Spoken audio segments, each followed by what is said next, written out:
Guys, ये मॉसबेयर spectroscopy का second video है। ओके, इस वीडियो में हम वैसे तो स्प्लिटिंग वगैरह डिस्कस करेंगे और एक इंपॉर्टेंट फॉर्मूला डिस्कस करेंगे। पर ये जो डॉपलर शिफ्ट है ना, इसके पहले ये जो हमने रिकॉयल एनर्जी के बारे में आपको बताया था, प्रीवियस वीडियो चेक कर सकते हैं प्लेलिस्ट में जाके चैनल के। उसमें हम एक क्या बोलते हैं फॉर्मूला भूल गए थे, तो वो हम यहाँ पे लिख पाए नोट करवा रहे हैं। ई आर क्या है? रिकॉयल एनर्जी हमने जो बताया था ना कि जब यहाँ से गामा रिलीज होगा तो कुछ एनर्जी जैसे ना रिकॉयल एनर्जी वेस्ट हो जाएगा।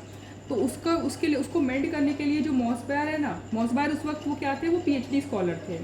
तो वो समझे कि वो वाइब्रेशन को कुछ करके मिनिमाइज करना पड़ेगा।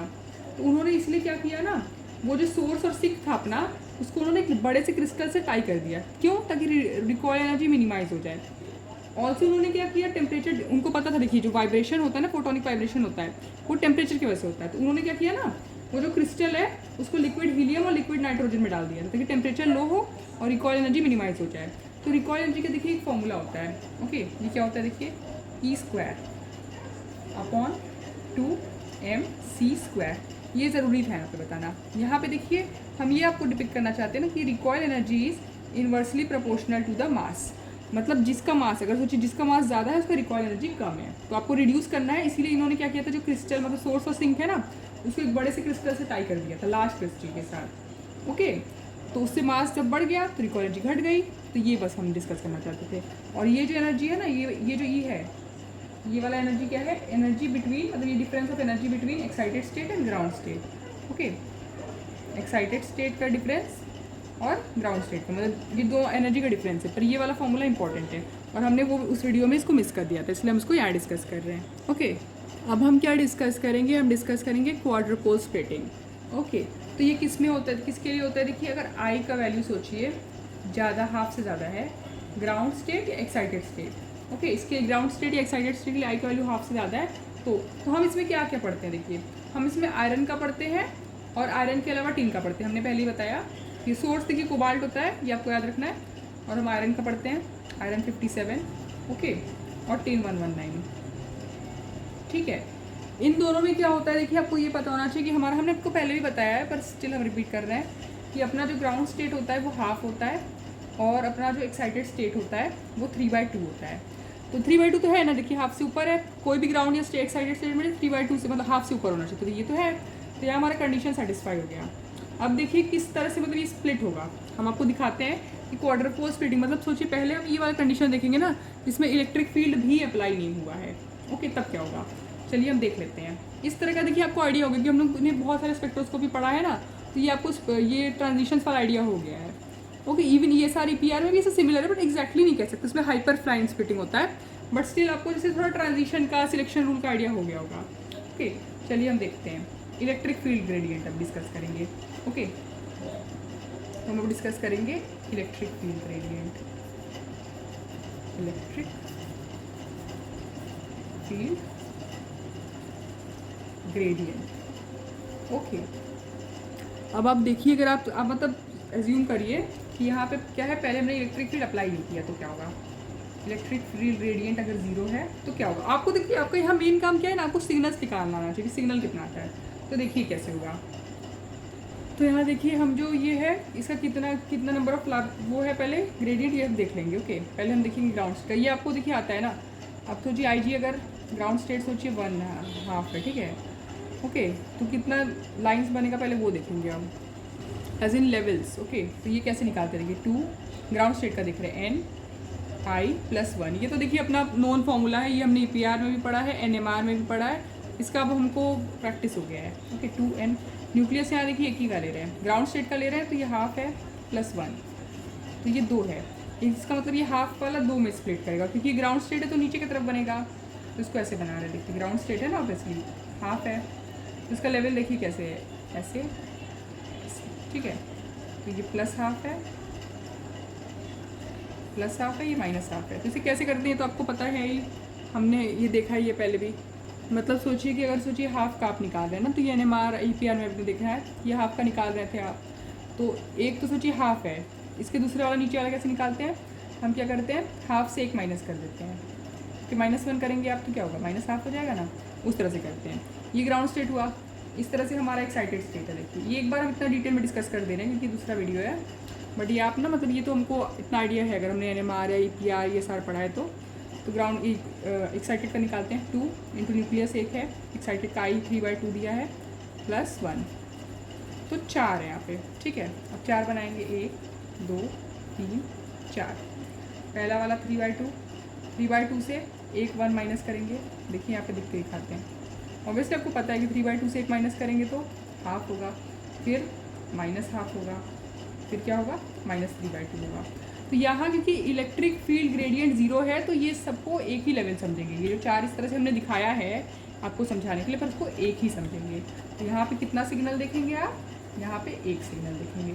इफ EFG = 0 देन हम क्या देखेंगे यहाँ पे, सिग्नल इज 1।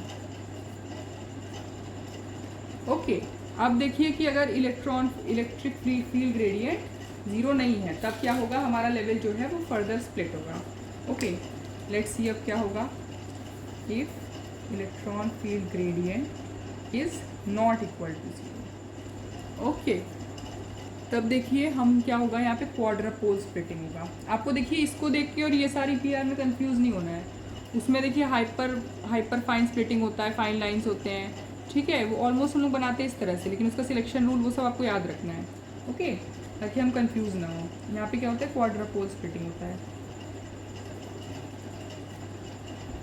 वहाँ पे क्या होता है, ये सारी PR में वहाँ पे क्रैमर्स पेयर बनता है ना, वो सेकेंड वीडियो हमारा आना है। तो फिर यहाँ पे क्या होता है, क्वाड्रपोल स्प्लिटिंग होता है। तो देखिए क्या हो जाएगा, क्वाड्रपोल स्प्लिटिंग मतलब जिसका वैल्यू सेम है ना, इरिस्पेक्टिव ऑफ प्लस माइनस, वो एक साथ हो जाएगा। पर हाँ, ग्राउंड और ये नहीं होगा, एक्साइटेड का एक साथ होगा, ग्राउंड का अपना एक साथ होगा। तो देखिए किस तरह से बनेगा, ये आप देख सकते हैं, ऐसे होगा।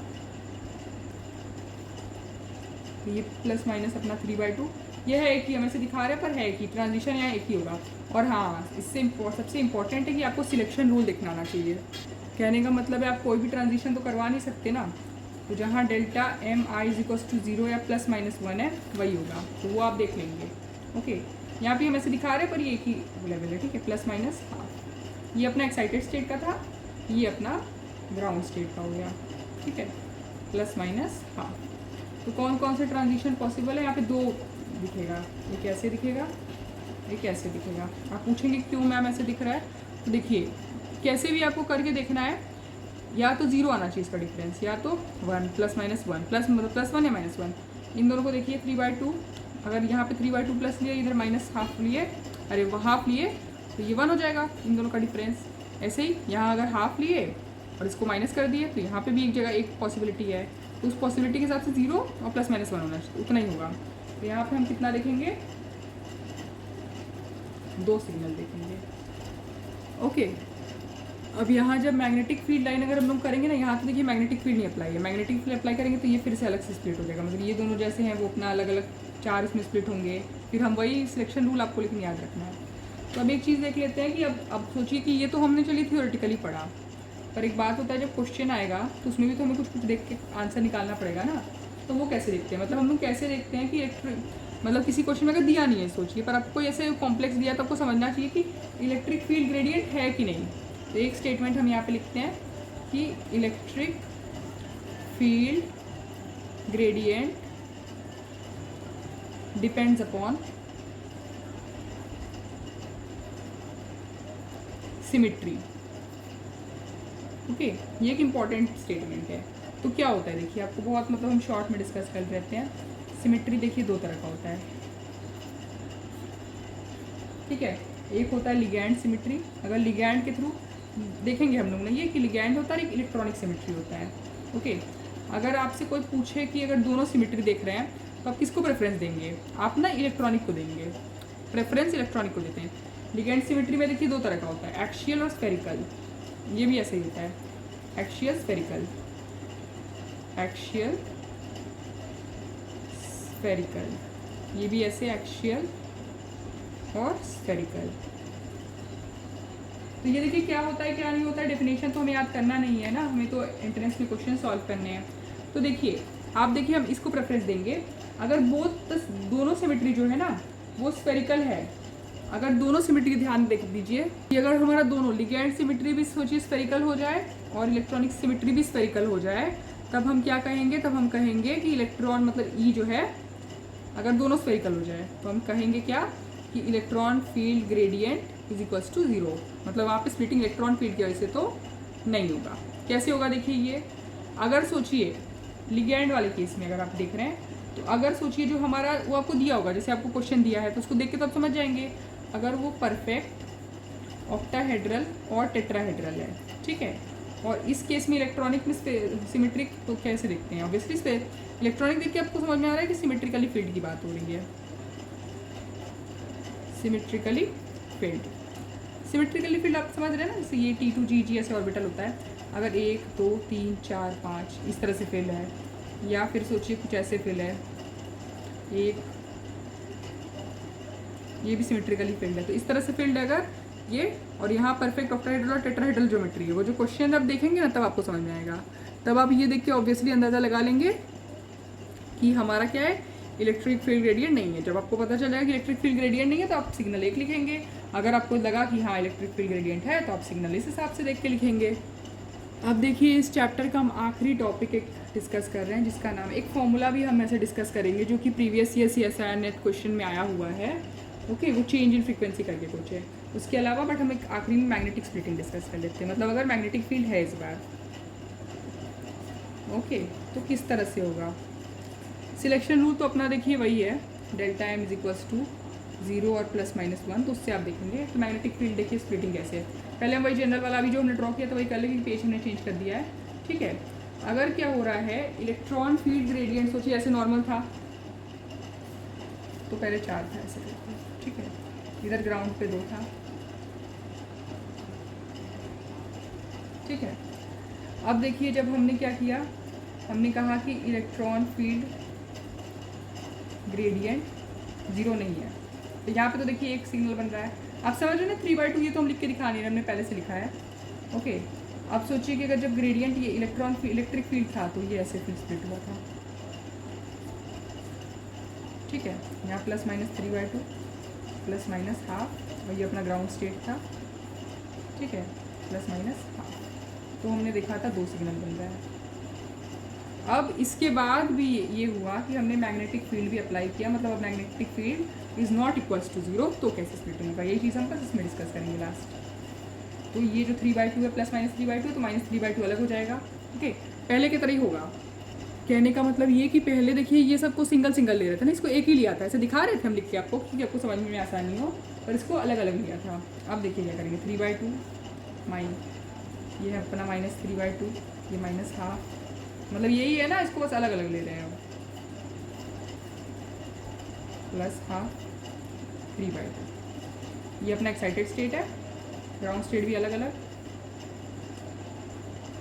-½ और +½ अब देखिए यही है, तो 0 पहले देखिए 0 0 0 किस में आएगा, पहले आप देख लेते हैं, चलिए कौन कौन से, तो आपको देख के समझेगा। 3/2 से अगर ½ माइनस करेंगे, सोचिए ये दोनों माइनस किए तो ऑब्वियसली ये ट्रांजिशन तो हो सकता है, तो ये अलाउड है, ये वाला देखिए ना, फिर दूसरे पेन से बनाएंगे तो दिखने में अच्छा लगेगा, ये वाला अलाउड है, ओके।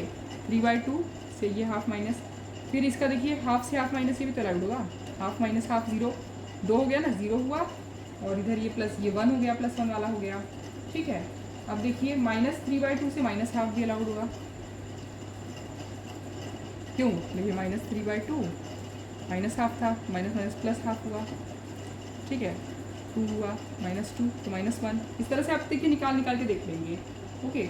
-½ से -3/2 हो गया, और कौन सा आप देख सकते हैं, +½ से ½ देखा, ओके। अब यहाँ से देखिए इधर से जाके -½ ये भी अलाउड है, कैसे, -½ और माइनस ये ½ होगा, ठीक है, तो -½ 1 होगा, फिर ये देखिए ये -½ और -½ वाला भी, -½ क्या होगा, -½ सोचिए किया, फिर -½ तो मतलब वो +½ हो गया, तो 0 +-0 अलाउड है, तो 5 हुआ। ऐसे ही देखिए -½ और +½ वाला भी अलाउड है, देखिए ये यहाँ से लेके ये अलाउड है, ऐसे ½ माइनस ये माइनस प्लस हो जाएगा, ये 1 होगा, तो ये भी तो देखिए 1 हो गया। तो बस आपको इतना ही देखना था, तो यहाँ आपको कितना है, 6 मैग्नेटिक लाइन दिख रहा है, ओके, यही बस आपको देखना है, इसके अलावा आप और देख नहीं सकेंगे लाइन्स इसमें। अब हम एक बस फॉर्मूला डिस्कस करेंगे, ये भी क्योंकि ये हमारा CSIR नेट पे आप चेक कर सकते हैं, किसी एक प्रीवियस ईयर क्वेश्चन में आया है, शिफ्ट इन फ्रीक्वेंसी करके पूछा है। ओके, उसमें मेगाहर्ट्ज़ मतलब मेगाहर्ट्ज़ में, हर्ट्ज़ में आपको शायद मेगाहर्ट्ज़ में निकालना था, और हर्ट्ज़ में भी फ्रीक्वेंसी दिया था, स्पीड आपको मिलीमीटर पर सेकेंड में से दिया था, और उससे आप निकालना था। ठीक है, तो इंपॉर्टेंट है क्योंकि CSIR नेट में आया हुआ है। तो ये देखिए कैसे होगा, अगर आपको शिफ्ट इन फ्रीक्वेंसी पूछा, मतलब ये इज इक्वल्स टू ये हमारा स्पीड है और ये स्पीड ऑफ लाइट। देखिए आप इसको क्या, ये है जो हम निकाल रहे हैं शिफ्ट इन फ्रीक्वेंसी जिसका फॉर्मूला है, ये अपना सोर्स फ्रीक्वेंसी है। ओके, जो हम सोर्स लेते हैं, ओके, वो फ्रीक्वेंसी आपको दिया होगा। ठीक है, शायद वो उस क्वेश्चन में ना हर्ट्स में दिया था। ये तो अपना स्पीड ऑफ लाइट है, इसको आप तो जानते ही हैं, इसको तो लिखने की ज़रूरत नहीं है, तो स्पीड ऑफ लाइट है अपना। तो वहाँ पे ना वो मिलीमीटर में था, तो हम उसको यूनिट चेंज करने के लिए कन्वर्ट किए थे इसको। और यहाँ पे ये क्या है, स्पीड विथ विच ये जो हमारा जो सब वो है ना, वो फॉरवर्ड बैकवर्ड मूव हो रहा है। ओके, ये इसका स्पीड है। ओके, सब्सटेंस का मतलब जो सोर्स नहीं है, वो अपना सैंपल है, उसका स्पीड है कि वो फॉरवर्ड बैकवर्ड, वो आप देख के समझ जाएंगे। पर ये फॉर्मूला फिर आपको याद होना चाहिए, वो पूछेगा आपसे शिफ्ट इन फ्रीक्वेंसी। ओके, तो यहाँ फिर ये हमारा चैप्टर खत्म हो रहा है। Thank you.